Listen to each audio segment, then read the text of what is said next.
Hi, everybody, and welcome to Read Spider-Man Crawl Space Edition. Check us out on the SpidermanCrawlspace.com. Well, everybody, it's time to get back into, of course, the Death Spiral thing with part 8 of the storyline here in Venom 257 by Charles Soule and Javier Pina, as we finally get some more of the big parts here before the big conclusion next week. So, how does it feel, since this is technically Charles Soule's kind of wrap-up of everything he's been doing in the Carnage series to lead up here with Torment? Well, there's some good, and there's a lot more bad than there really should be in the story. I'm sorry to say that with our buddy Charles Soule here, because I really like Charles Soule.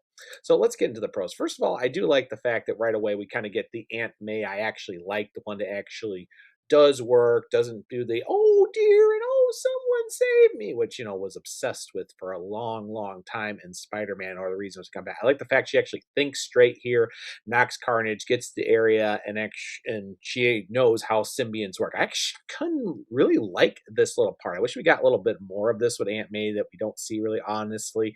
It's not quite the Marissa Tomei Aunt May we loved in the current Spider-Man movies too, but I wish we saw more of this Aunt May than the other Aunt May. I also love the fight between Carnage, Torment, and Anti-Venom. This is really good, but also shows that Flash is finally doing something after the last 2 months of this storyline where it's like, here's Flash. Does he really want to go out with Mary Jane? We don't know. But here, let's actually have him do something he was doing in the main Venom series and in the Carnage series about tracking everything down. I do like this, and I also love the origins of the Carnage, explaining the Torment, how Anti-Venom works, how the symbionts work, and why this is so dangerous to him. And the fight's actually pretty good. And I also like this because Torment actually shows how smart he is, because he's a symbiote. He has the gauntlet. Flash is not aware of the Shocker's gauntlets, which he's vulnerable to. And it was a really nice little pieces on this. And it's really interesting. What's even more is after that, when Carnage goes to go after Anna and May, he says, you can't kill anybody else. I know you want to, but we have to just take care of Peter and Mary Jane's aunts. That's how the spiral works. And what happens is Carnage ends up just killing people randomly on his way, homeless people that work for the feast center, and it actually causes damage.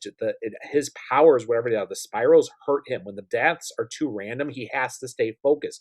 What is his origin? What is his deal? Because this is really, really an interesting villain about how he's got to do this. Whatever led him to wanting to track down the Brocks and the Watsons and the Parkers with the relationships and everything. But the fact that these random people die, it just messes him up to the point he actually turns on Carnage. It's a really cool story. Cons, hey, remember me? The Brocks, Eddie and Dylan? We're in the hospital. Hey, I'm Dylan.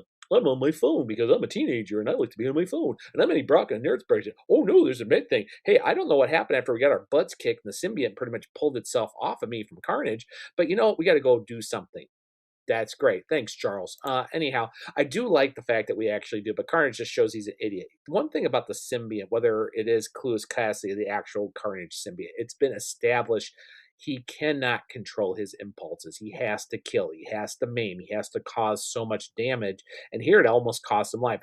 It's a cool twist with Torment turning on Carnage. It really was, and the fact that he couldn't do it and he has to go back and now get the spirals to care of, like he says, and taking out them, and the fact he actually takes out Mary Jane as Venom and even hurts Peter hugely with what he's got left of the symbiont powers and everything. And he says, I can't kill you yet, Peter, but I need you out of my way. It's really kind of a dramatic issue and everything else, and what it kind of leads to the conclusion cliffhanger.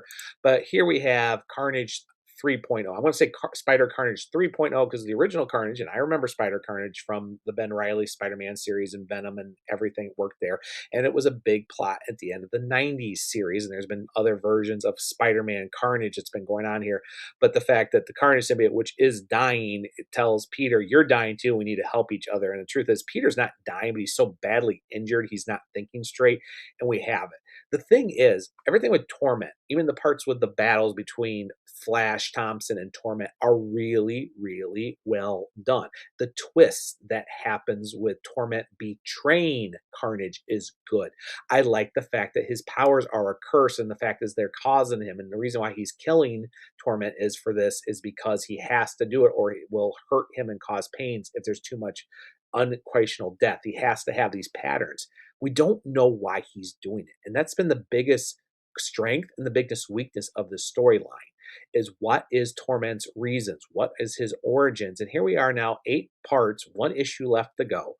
Who knows what's going to happen? Because I know Torment's not going to be showing up in the upcoming Venom series. We're not even going to see him in the current Amazing Spider-Man in the next couple of months.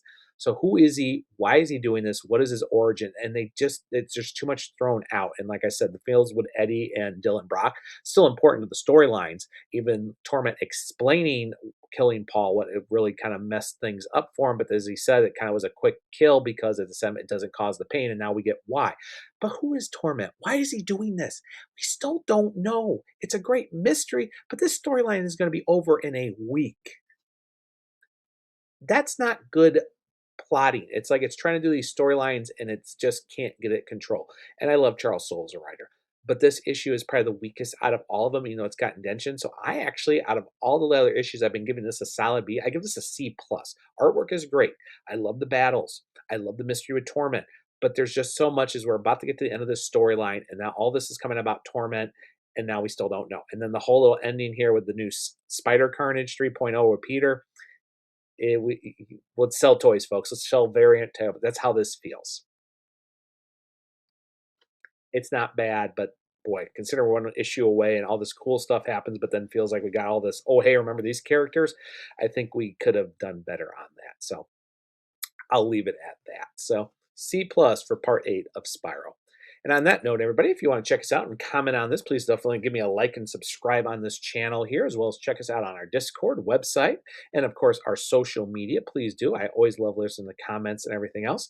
And for that, everybody, I'll be back next week for the big conclusion to Death Spiral on Reads, and I'll see everybody else later on the crawl space.